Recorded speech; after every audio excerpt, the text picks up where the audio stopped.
Levi Romero was selected as the inaugural New Mexico Poet Laureate in 2020 and New Mexico's Centennial Poet in 2012. His most recent book is a co-edited anthology, Querencia, Reflections on the New Mexico Homeland. His two collections of poetry are A Poetry of Remembrance, New and Rejected Works, and In the Gathering of Silence. He is co-author of Sagrado, a photo poetics across the Chicano homeland. He has also edited the New Mexico Poetry Anthology, which is forthcoming from UNM Press in 2023. He is a member of the Mancondo Writers Workshop. He is an associate professor in the Chicana and Chicano Studies Department at the University of New Mexico. He is from Embudo Valley of Northern New Mexico. Levi Romero, thank you for being here, and the platform is yours. Thank you. Saludos y buenas tardes to everyone who's joined us in the celebration of Richard's book. And thank you for inviting me to be a part of this reading. It's with honor and con mucho gusto. Oh, and before I go further, I just want to say that Alexis, I was not familiar with your work, but I'm a big fan now. Thank you so much for that beautiful presentation. And so I'm going to begin. I've got one poem. It's kind of lengthy, so I'm just going to do one poem. But it was a poem inspired by Afton Love's Perfect Union and Neil Ambrose Smith's The Tense Present exhibit at 516 Arts, Spring 2021, Albuquerque. It was a ekphrastic exercise writing project by Albuquerque poet laureate Mary Oishi. And the poem is called Azucarero. Azucarero. ¿Qué hay de bueno para la vela? I asked the young man standing behind the convenience store cash register with a plexiglass shield between us. It's the same old, he tells me, just a different generation. At a historical marker 5 miles up the road, I stopped to take a picture of the Rio Grande. The mighty Rio Bravo del Norte still follows the carved path laid out by several million years of wind and rain and tectonic eruptions. Tucked into a hollow at the base of the marker is a Virgen de Guadalupe votive candle base, stuffed with a thin-stemmed solar light and a bundle of red silk tulips. A month ago, someone from our village died in a head-on automobile accident here. Que en paz descanse nuestro primo paisano. One side of the historical marker serves as a points of interest map of the Pueblo and Indio Hispano villages, churches, and ancient ruins along the Camino Real.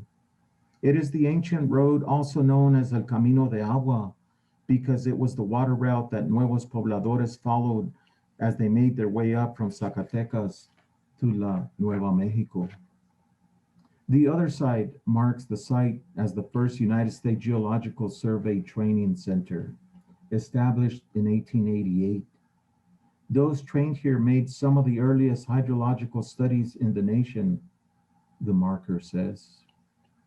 Hyper Nuevo, in an elaborate swirling turquoise graffiti script, is tagged over one of the corners of the sign. It is someone's placazo and an affirmation of their presence. Just like the countless of petroglyphs throughout the valley, they speak of the indigenous people's presence and history, their comings and goings, their staying behind. The cars on the highway whoosh past. Folks are eternally in migration and movement, and there's no slowing down. El tiempo, como Dios, se tarda, pero no se le olvida. Once as a young man, when I was hitchhiking through this canyon, I was picked up by a hippie in a beat-up Ford Econoline van. As we made our way through the winding two-lane road, he remarked about how this place was starting to feel like home. Hey man, You know, you can buy property anywhere out there, he said, crouched over the steering wheel like the Cocopelli dancer dangling from the rear view mirror. His long, bony finger pointed out towards the plateaus and mesas. I'm going to get a few acres and build a house. I won't have electricity or water, but I'll be fine, he said.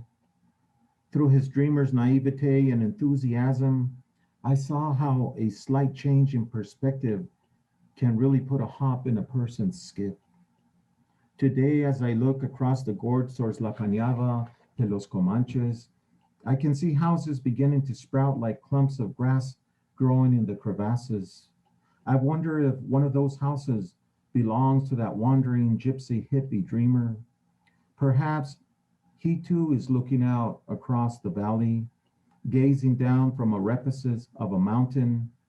Hay más tiempo que vida, they say around here, knowing that life is limited, but time goes on. I was having a conversation with a childhood friend recently. She was complaining about the younger generation. She finds lack of manners upsetting and argues for the need to teach good behavior and accept responsibility. My friend laughs and places her hands on her hips. She stands delicate but solid, like the sugar bowl on the table. Sometimes I tell one of my nephews or nieces, she says, go to the shed and get the rastrillo. A what, tia? They ask. The rake, the rastrillo. They come back with the rastrillo and say, here you go, tia. And I tell, no, not for me, for you. Rake up the leaves. Híjole, these kids nowadays. We have morphed into our new shells. Coyote tricksters never out of style, but never quite content. Defying time and space, static and mobile, like a trailer home set on cinder blocks without the wheels. The tense, present, and fleeting always has us looking back to see how far we haven't come. It is a perfect union, like the cracks and creases of human skin. That Texas blues band had it right. Time keeps on slipping, slipping, slipping into the future. There are life accounts that will not be placed on a historical marker. They are shaped from a poetry crudely composed, unstructured, and versed, not through well crafted literary devices, but from stories that refuse to die, even when the day's biggest news sounds like the same old, same old. It's La Vida Loca, that express chaos with unconnected lines woven together, how it always manages to skid its way in, like when the front tires catch a patch of black ice and veer the truck onto the path of an oncoming vehicle. El tiempo es prestado, someone reminded me recently, and it's true. We are living on borrowed time. Richard, thank you so much for your work and how you have always placed other poets before your own career. Uh, since I've known you for quite some time now, when you were living in Albuquerque and publishing your book, and so thank you for what you've done for poets and poetry throughout the years. And I'm so glad to see that you've got your own book out now, along with some of your other publications. And thank you por todo siempre. This is the blurb that I wrote for Richard's book. Here is a collection of poems fit for a person's last meal.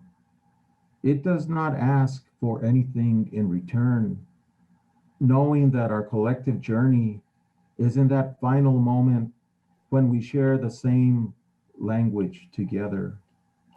Richard Vargas's poetry captures life's beauty, its absurdities, the memories almost left behind.